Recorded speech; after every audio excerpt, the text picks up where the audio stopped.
Hi everyone, it's Lisa. In today's video, I'm going to be making a fall slimline card using the Harvest Greetings stamp set from Pink and Maine, and this is what the stamp set looks like. It has this adorable scarecrow. There is a sunflower, there's some corn, there's a fence, there's a couple of pumpkins, there's a bird, some grass, there's a leaf, and there are some sentiments. Hello friend, happy fall y'all, harvest greetings and autumn blessings. There's also a die set, so if you wanted to get the matching dies to cut out your stamped images, they have that available as well, and I will have links down in the description box for both of these products. So I started out by stamping my stamps onto some Spectrum Noir Ultra Smooth cardstock, which is what I use for alcohol coloring. I stamped them out with my Memento Tuxedo Black ink. It's important that you use a paper and an ink that is compatible with alcohol markers when you're coloring with alcohol markers, because you want to get the best results from your coloring. So I am using Copic markers here, and that is my actual favorite marker for coloring with alcohol markers. And I will have all of the colors that I've used in the description box of this YouTube video, as well as on my blog. And my blog is at www.lisamearsdesigns.com, and there will also be a link for that blog in the description box below. So I'm going to show you the coloring for all of the stamped images. The only stamp that I do not color nor do I use in this stamp set is the small leaf that is included.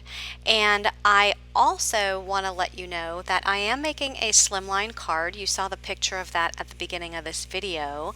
And I end up stamping out 4 sunflowers. I will only color 1 on camera. The others I will color off screen. And I also stamp out 4 corn stalks. I color 1 on camera and do the others off screen.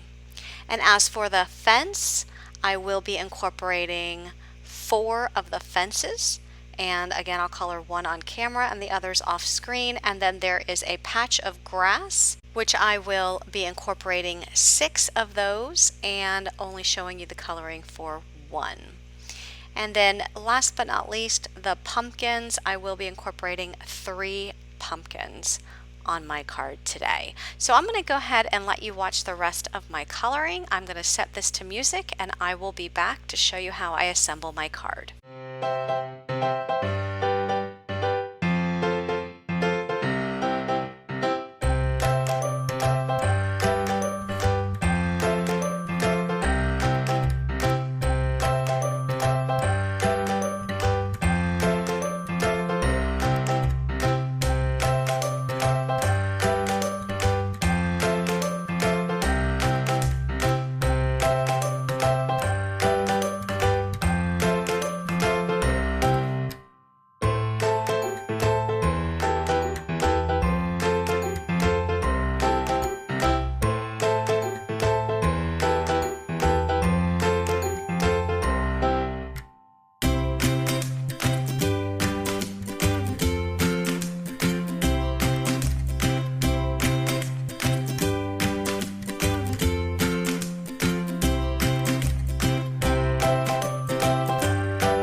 Okay, so I'm going to start out with doing some ink blending here. I have a piece of Bristol Smooth cardstock that's cut down to 8¼ by 3¼ and I'm creating an ink blended sky. I start out with my peacock feathers ink across the top, and then I come in with the broken china directly underneath that, so I blend those two together to create a blue sky. I am going to come down a little bit, leave a little bit of white space there, and then I'm going to come in with scattered straw, which is going to be my lightest yellow. And I'm creating the white space there because I don't want to really blend the blue and the yellow together because I don't want to make green. So I start out with the light yellow, which is scattered straw, come in with a little bit of a darker yellow, which is fossilized amber, and blend those two yellows together. And then I will finish up at the very bottom with carved pumpkin, which is that orange. And then once I lay the orange down, I'll come back in with fossilized amber and blend those out. And then I'll come back in with the scattered straw and blend that out even more. And then I'm going to come back in and make that blue sky just a little bit darker and give it a more blended look. And I'm just going to come in with the broken china and just go over that one last time. So next I'm going to lay out all of my sunflowers and the corn stalks the way that I want them to appear on the Slimline card. And then I'm going to position my stamp. The stamp says Happy Fall Y'all. So once I have that stamp in the right position, I'm going to remove all of those stamped images, place that background in my MISTI, and stamp out the sentiment. Next, I go ahead and reposition all of the sunflowers and corn stalks where I want them, and I go ahead and start gluing them down. And as I glue them down, I do want you to notice that some of the images are slightly behind other images. So if you look at that first cornstalk that I laid down on the right, you can see that it's slightly behind the two sunflowers that are next to it. And the reason for this is because I wanted it to make it look like that there was more depth to my scene rather than putting them in a straight line and not overlapping. So you can even see that the scarecrow will be slightly in front of the cornstalk as well as the sunflower. Next, I'm going to bring in the 4 fences that I colored. And I'm going to start out by positioning the fence on the left all the way to the edge of the card. And I'll go ahead and glue that one down. And then the other 3 fences, I go ahead and position so that I have one a little bit underneath that pumpkin that I'm going to lay down, and then I will lay the others down following that one. And the last one that I lay down will go slightly over that card layer, and I'll just turn that over and snip it off. So next I'll fill in the space around the scarecrow with my 3 pumpkins, and I'm also going to line the bottom with these little patches of grass. So I have a total of 6 patches of grass, and I'm just going to start at the right edge and glue them down. And I'm not going to have any in front of the scarecrow. I'm just going to have them right up until it gets to that first pumpkin, which the pumpkins I'm actually going to put double-sided adhesive foam on the back because I want them to be popped up a little bit, make it look like those are in front of the fence and kind of in front of that scarecrow as well. So I'm going to put foam on all 3 of these pumpkins, and then I will stick them down to my card front. And then here I'm just going to snip off a little piece of that grass that was extending beyond the edge. And then this is going to go on a slimline card base that measures 8½ by 3½ inches. And to cut a slimline card base, just take a piece of cardstock, cut it to 8½ by 7, and then score it at 3½ inches on the 7-inch side. I add some orange glitter epoxy dots to the front, and then I forgot to add my bird, so I go ahead and pop him there on the card, and that will complete this card. So if you liked this video, please give it a thumbs up. Remember that all supplies will be down in my description box below and on my blog, and be sure to subscribe for more card making inspiration. Thanks so much for watching, and have a great day, everyone. Bye bye.